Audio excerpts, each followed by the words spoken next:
नमस्कार, बुलेटिन में आपका स्वागत है। मैं हूं आपके साथ मोनिका सिंगराना। बुलेट की रफ्तार से हम आपको दिखाएंगे देश और दुनिया के साथ ही प्रदेश की खबरें। तो आइए देखते हैं तेज रफ्तार में खबरें। प्रियंका गांधी के बाद अब उनके पति रॉबर्ट वाड्रा भी राजनीति में एंट्री उनकी हो सकती है। रॉबर्ट ने फेसबुक में इसके संकेत दिए हैं, जिसके बाद कांग्रेस में उनकी राजनीतिक पारी को लेकर कयास लगाए जा रहे हैं। उन्होंने कहा कि एक बार मेरे ऊपर लगे आरोप समाप्त हो जाए तो मुझे लगता है कि मैं लोगों की सेवा में बड़ी भूमिका निभा सकता हूं। रॉबर्ट के इस पोस्ट के बाद उनके पैतृक शहर मुरादाबाद में युवा कांग्रेस की तरफ से पोस्टर लगाए गए हैं, जिसमें कहा जा रहा है कि रॉबर्ट वाड्रा मुरादाबाद में इस बार लोकसभा चुनाव लड़ेंगे। लखनऊ में अब मुंशी पुलिया से चौधरी चरण सिंह एयरपोर्ट तक जाने के लिए ट्रैफिक में फंसने की जरूरत नहीं, क्योंकि लखनऊ मेट्रो के इस रूट के लिए रेल मेट्रो संरक्षा आयुक्त यानी CMRS से क्लियरेंस मिल गई है। अब सिर्फ शासन को इस रूट पर मेट्रो चलाने की तारीख मुकर्रर करनी है। कहा यह भी जा रहा है कि प्रधानमंत्री नरेंद्र मोदी मेट्रो को हरी झंडी दिखा सकते हैं और इस रूट के संचालन के बाद 23 किलोमीटर का ये सफर अब 42 मिनट में पूरा किया जा सकेगा। रविवार को पीएम मोदी गोरखपुर के दौरे पर थे, जहां पीएम नरेंद्र मोदी ने प्रधानमंत्री किसान सम्मान निधि योजना की शुरुआत की।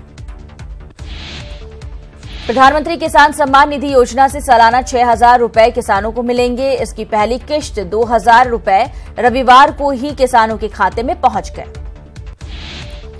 इस योजना से 2 हेक्टेयर से कम जमीन वाले देश के 12 करोड़ छोटे किसानों को फायदा मिलेगा। इससे हर साल 75,000 करोड़ रुपए किसानों के खाते में सीधे पहुंचने वाले हैं। प्रधानमंत्री किसान सम्मान निधि को लेकर अखिलेश ने ट्वीट में कहा कि अन्नदाता जो सारे देश का पेट भरता है, आज सरकार की नीतियों की वजह से कर्ज और सूद में जकड़ा हुआ है। बीएसपी सुप्रीमो मायावती ने भी योजना को लेकर ट्वीट करके कहा कि लोकसभा चुनावों से ठीक पहले किसानों को सिर्फ 17 रुपए प्रतिदिन की मदद देना धोखा जैसा है। बीजेपी किसानों की समस्याएं सुलझाने के मामले में संकुचित है। स्नान दान के बाद पीएम ने स्वच्छता कर्मियों का सम्मान किया। पीएम मोदी ने सफाई कर्मियों के पांव भी धुले और कहा कि कुंभ की भव्यता आपकी वजह से ही है। पीएम मोदी ने प्रयागराज कुंभ के जिन 5 सफाई कर्मियों के पैर धोए, उनमें छत्तीसगढ़ की ज्योति बांदा की चौबी और बांदा के ही सफाई कर्मी नरेश कुमार, प्यारेलाल और संभल के होरीलाल शामिल हैं। पीएम मोदी से ऐसा सम्मान पाकर वे सभी सफाई कर्मी गदगद नजर आए। शहीद के परिजनों से मिलने पहुंचे अखिलेश यादव ने बीजेपी और केंद्र सरकार पर निशाना साधते हुए कहा कि केंद्र की लापरवाही की वजह से पुलवामा में हमला हुआ। साथ ही शहीद के परिजनों के लिए प्रदेश और केंद्र सरकार से 1-1 करोड़ रुपए की मदद की मांग की है। पीएम मोदी आज दिल्ली में नेशनल वॉर मेमोरियल का उद्घाटन करेंगे। नेशनल वॉर मेमोरियल पर 25,942 शहीदों के नाम अंकित किए गए हैं। आपको बता दें कि ये वॉर मेमोरियल इंडिया गेट के पास 40 एकड़ में 500 करोड़ रुपए की लागत से बनकर तैयार किया गया है। इसको बनाने में 59 साल का वक्त लगा है। यहां उन जवानों के प्रति सम्मान का सूचक होगा जिन्होंने देश की रक्षा के लिए अपनी जान दी है। जैश के संदिग्धों से डीजीपी ओपी सिंह ने खुद दोनों संदिग्धों से करीब 4 घंटों तक पूछताछ की है। सहारनपुर से गिरफ्तार जैश आतंकियों की पुलिस रिमांड में कई बड़े खुलासे हुए हैं। शहनवाज बड़े हमले के लिए फिदाइन तैयार कर रहा था। वॉइस मैसेज से इस बात का खुलासा हुआ है। बलरामपुर के रेहरा बाजार थाना क्षेत्र में बेखौफ बदमाशों ने एक ही परिवार के 3 लोगों की हत्या कर दी और सनसनी फैली हुई। इसकी वजह से मृतकों में दंपति और उसका बेटा शामिल है। पुलिस हत्यारे की तलाश में जुट गई है। आगरा में कारोबारी की पत्नी और 2 बेटियों का शव मिलने से हड़कंप मच गया। पत्नी और दोनों बेटियों का शव बाथरूम में मिला, जबकि बाथरूम और घर का दरवाजा अंदर से बंद था। पूरा मामला थाना शाहगंज क्षेत्र के पांडव नगर का है। कारोबारी रोहित ने अपने घर में कॉल किया, लेकिन कॉल का कोई जवाब नहीं आया तो कपड़ा कारोबारी रोहित अपने घर पहुंचा। दरवाजा खटखटाने पर कोई दरवाजा नहीं खोला तो उसने अपनी पड़ोसियों की मदद से दरवाजा तोड़ दिया और घर के अंदर दाखिल हुआ। बाथरूम के अंदर रोहित की पत्नी और 12 साल और 3 साल की दोनों बेटियां जमीन में मृत अवस्था में मिली।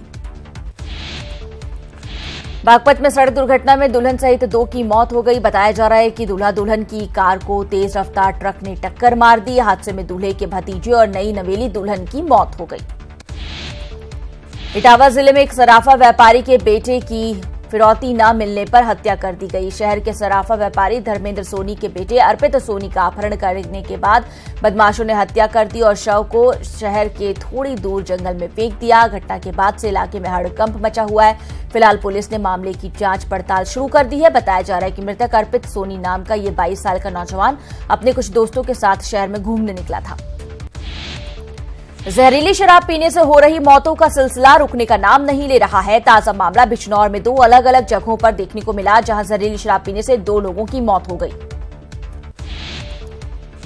2 जुड़वा बच्चों के अपहरण के बाद उनकी हत्या के मामले में परिवार को सांत्वना देने के लिए केंद्रीय मंत्री साध्वी निरंजन ज्योति भी पीड़ित परिवार से मिलने पहुंची। साध्वी निरंजन ज्योति ने इस दौरान परिवार से भेंट कर दोषियों को कड़ी से कड़ी सजा दिलाने का आश्वासन दिया।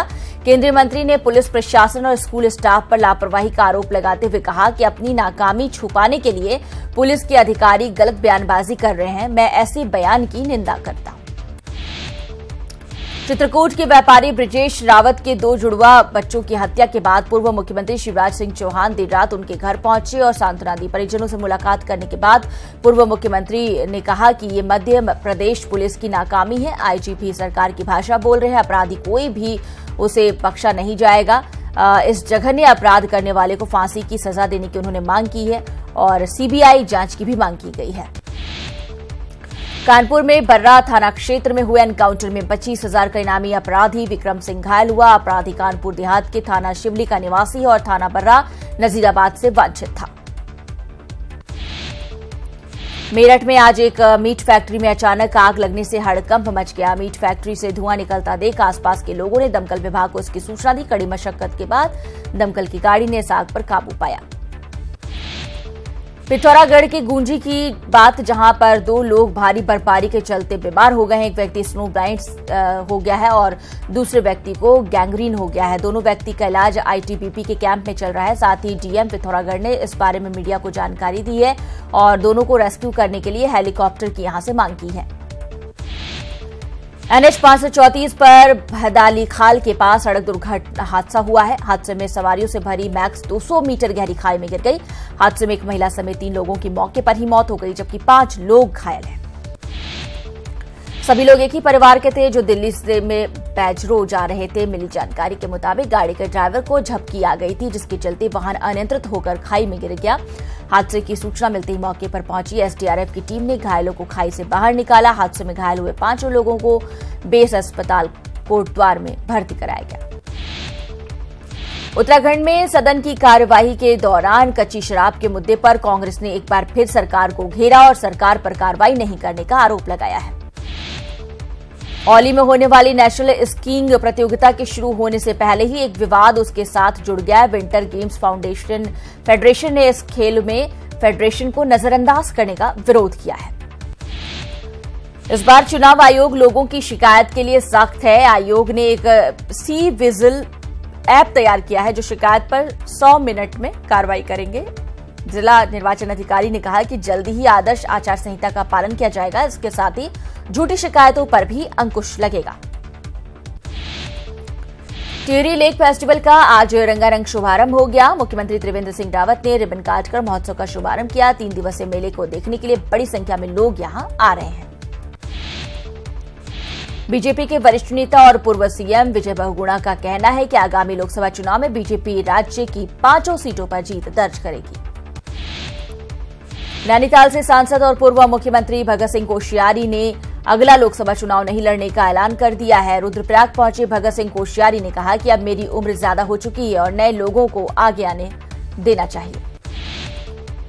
प्रदेश बीजेपी अध्यक्ष अजय भट्ट के नेतृत्व में गदरपुर, किच्छा और रुद्रपुर में त्रिशक्ति सम्मेलन का आयोजन हुआ। त्रिशक्ति सम्मेलन में स्थानीय कार्यकर्ताओं के अलावा भाजपा विधायकों ने भी शिरकत की।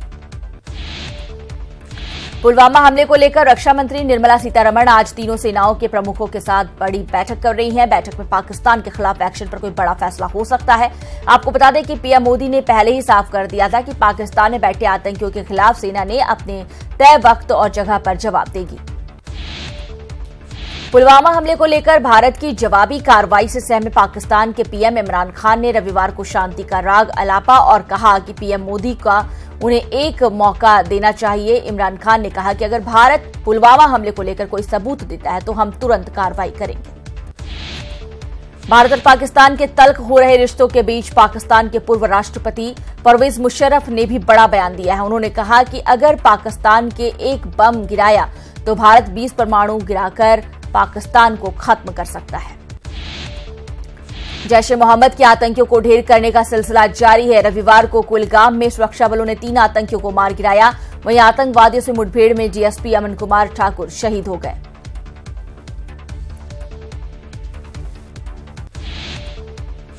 जम्मू कश्मीर के कुलगाम में आतंकवादियों से मुठभेड़ में शहीद हुए डीएसपी अमन कुमार ठाकुर के जम्मू स्थित निवास के सामने पाकिस्तान के खिलाफ लोगों का गुस्सा जमकर फूटा। इस बार के ऑस्कर अवार्ड भारत के लिए भी खुशखबरी लेकर आए। उत्तर प्रदेश के हापुड़ की रहने वाली लड़कियों के जीवन पर बनी डॉक्यूमेंट्री को बेस्ट डॉक्यूमेंट्री का अवार्ड मिला है। पीरियड्स के टैब्यू पर बनी documentary period the end of sentence ने बेस्ट डॉक्यूमेंट्री अवार्ड जीता है।